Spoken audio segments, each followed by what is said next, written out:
La pieza Mujeres que bailan es una muestra al público del resultado de unos talleres que se han llevado a cabo durante el festival, que se ha creado de forma participativa con las mujeres que forman parte de la asociación Alana, que da ayuda y soporte a mujeres supervivientes a situaciones de violencia de género. Y con ellas hemos estado trabajando unos talleres de expresión corporal y de danza creativa, en la que también participan otras bailarinas jóvenes de la compañía de danza de Xàtiva, en la que la idea es compartir espacio en personas que no conocen la danza o no es un medio habitual para ellos, con otras que sí que lo hacen.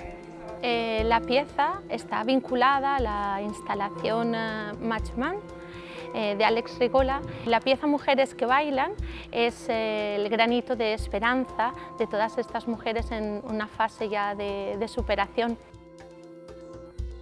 Buscamos trabajar con todo aquello opuesto a la violencia, es decir, la capacidad de escucha, de resiliencia, de adaptación, esa sensorialidad y sensibilidad que nos aporta, por ejemplo, la música en directo del cello y que está interpretada por Gloria Leza.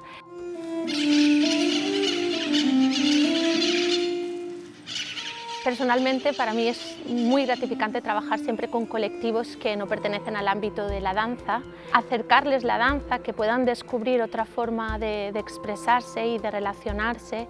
Muy contenta y muy orgullosa por ellas.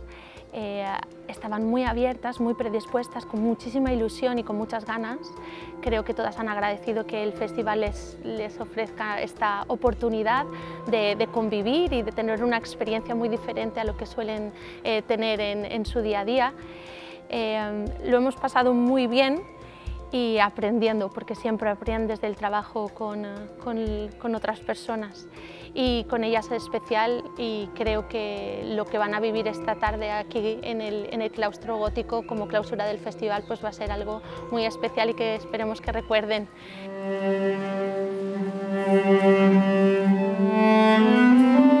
Soy gran fan del festival porque me gusta mucho la filosofía que tiene el festival, ya no solamente por la calidad de su oferta artística, sino también por ese mensaje de participación social y de concienciación inclusiva de toda nuestra sociedad.